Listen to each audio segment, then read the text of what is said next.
আসসালামু আলাইকুম রহমতুল্লাহ। আমার ভিডিওতে আপনারা সবাই আমন্ত্রিত। আজকে আমি চলে আসলাম মেলায়। মেলা হচ্ছে বাংলার সংস্কৃতি, বাঙালির ঐতিহ্য।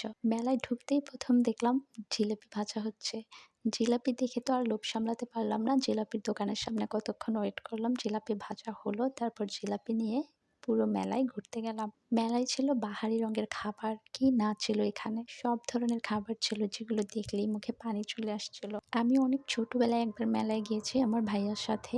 আমার মনে আছে, অনেক ছোট ছিলাম, স্কুল ফাঁকি দিয়ে অর্ধেকটা স্কুল করে তারপর মেলায় গিয়েছিলাম। তারপর আর কখনোই মেলায় যাওয়া হয়নি। বিশেষ করে এই ধরনের মেলাগুলো রাত্রে বসে, আর রাত্রেবেলা বাসা থেকে অতটা বের হওয়াও হয় না বা কেউ নিয়েও যায় না।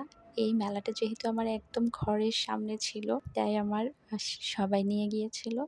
দেখতে খুবই ভালো লাগছিল, অনেক আনন্দ লাগছিল। আর আমার মানে এত রকমের খাবার ছিল মেলায়, দেখে তো অসাধারণ লাগছিল। ওইদিকে দেখা যাচ্ছিল একটা নাগরদোলা আর একটা নৌকা, এগুলায় উঠে মানুষ দোল খায়। এইদিকে আবার বাচ্চাদের খেলনা ছিল, যেখানে বাচ্চারা আনন্দ করছিল। আগে মেলায় এত কিছু থাকতো না, তবে এখন আধুনিক যুগে সবই আছে মেলায়, কি না আছে! মেলায় এসে তো আমার মেয়েটা একদম চুপ হয়ে গিয়েছিল।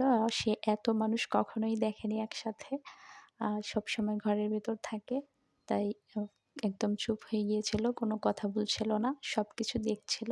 এদিকে বাচ্চারা আনন্দ করছিল, লাফালাফি করছিল। ওইদিকে তো নৌকায় অনেক মানুষ উঠে গিয়েছিল। এটা দোল খাওয়া শুরু করে দিয়েছিল। এইটা দেখে তো আমারও মাথা দোল খাওয়া শুরু হয়ে গিয়েছিল। আমার মাথা ঘোরাচ্ছিল।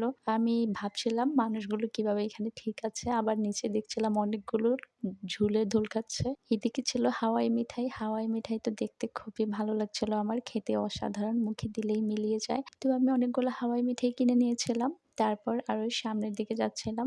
মেলায় ঘুরে, ঘুরে দেখছিলাম। এই নাগরদোলাটাও ঘোরা শুরু করে দিয়েছিল। এটাকে সড়কি বলা হয় আরকি। তবে এটা খুবই রিস্কি। গতবার যখন মেলা হয়েছিল আমাদের বাসার সামনে, তখন এটা ভেঙে পড়ে গিয়েছিল একবার। অনেকেই ব্যথা পেয়েছিল। এটায় উঠতে খুবই ভয় লাগে। যাদের বাচ্চারা উঠে খুবই সাবধানতা অবলম্বন করা উচিত। তো এইদিকে আরো অনেক কিছু ছিল। মেলায় ঘুরে, ঘুরে দেখতে খুবই ভালো লাগছিল। খুবই আনন্দ লাগছিল। বাসার পাশে এমন মেলা হলে তো খুবই আরো ভালো লাগে। এইদিকে অনেক কুকারিজের জিনিসপত্র ছিল, বাচ্চাদের খেলনা ছিল। কি নেই মেলায়! সবই আছে। মহিলারা দেখে, দেখে তাদের প্রয়োজনীয় জিনিসপত্র কিনে নিচ্ছিল। এদিকে আছে অনেক ধরনের খেলনা। খেলনা দেখে তো আমাদের বাচ্চাগুলো একটু খেলনার দিকে মনোযোগ দিয়ে দিয়েছিল। তো খেলনার দোকানের সামনে বেশিক্ষণ থাকিনি। একটু দেখেই চলে গিয়েছিলাম। কারণ বাচ্চাগুলো কখন কান্না শুরু করে দেয় তার তো ঠিক নেই। এইদিকে অনেক পুতুল দেখা যাচ্ছিল। ডলগুলোকে আমার মেয়ে তো ম্যাও বলছিল। তারপর আসছে আমার সবচেয়ে প্রিয় জিনিস, চুড়ির দোকান। মেলায় তো চুড়ির অভাব নেই। মেয়েদের সব ধরনের কসমেটিক্স ছিল। এমন চুড়ি, বিশেষ করে কাঁচের চুড়ির প্রতি মেয়েদের অসম্ভব ভালো লাগা আছে, দুর্বলতা আছে। তো আমি চুড়িগুলো দেখছিলাম, অনেক ভালো লাগছিল, দেখতেও অনেক ভালো লাগছিল। সবাই কিনছিল, সেটা দেখেও ভালো লাগছিল।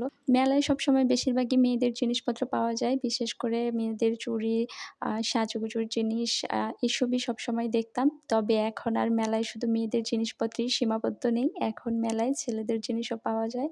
তো আমি দেখতে, দেখতে যখন এদিকে যাচ্ছিলাম, আ এদিকে আরো একটা চুড়ির দোকান দেখা যাচ্ছিল। দেখে খুবই ভালো লাগছিল। অনেকেই কিনছিল বাহারি রঙের এমন চুড়ি, হাত ভর্তি চুড়ি থাকলে অনেক ভালো লাগে। তো যেটা বলছিলাম, এদিকে দেখতে, দেখতে যাচ্ছিলাম, তো ওইদিকে কোণায় একটা স্টল দেখা যাচ্ছিল, যেখানে আ জেন্টস জিনিসপত্র ছিল। ছেলেদের অনেক ওয়ালেট, সানগ্লাস, বেল্ট, বিভিন্ন কিছু ছিল। সবকিছুই ছিল। তো এখন আর মেলায় শুধু মেয়েরাই কেনাকাটা করবে তা না, এখন মেলায় আসলে ছেলেরাও কেনাকাটা করতে পারবে। দেখে খুবই ভালো লাগলো। ছেলেদের প্রয়োজনীয় অনেক জিনিসই এখানে ছিল। এরপর একটু সামনে যেতেই ঢোলের বাজনা কানে আসলো। তো সেখানে না, চলে গেলাম। ওই দিক থেকে শোনায়? তারপর আরো একটা দোকান দেখলাম, যেটা দেখে তো অসাধারণ লাগছিল। এখানে বাহারি রকমের আচার ছিল। সব ধরনের আচার ছিল। বড়ইর আচার, জলপাইয়ের আচার, আমড়ার আচার, তারপর চালতার আচার, কি নেই এখানে! সব ধরনের আচার ছিল। এমন আচার দেখলে তো মুখে পানি চলে আসবেই। আচার দেখছিলাম আর মুখে পানি চলে আসছিল। কিন্তু রাত্রেবেলা এখান থেকে আচার কিনে দিবে না কেউ, তাই আর বলা হয়নি। তো সামনের দিকে যাচ্ছিলাম। যেতে, যেতে একটা চানাচুর মাখার দোকান দেখলাম। চানাচুর মাখাও অসম্ভব মজাদার একটি খাবার। চানাচুর মাখা কিনে খাচ্ছিলাম। এই ছিল আজকের ভিডিও। ভিডিওটি কেমন লাগলো অবশ্যই কমেন্টে জানাবেন। আর লাইক, কমেন্ট, শেয়ার দিতে ভুলবেন না। ফেসবুক থেকে দেখলে পেজটি ফলো করে দিবেন। ইউটিউব থেকে দেখলে চ্যানেলটি সাবস্ক্রাইব করে দিবেন। আজ এ পর্যন্তই। আল্লাহ হাফেজ।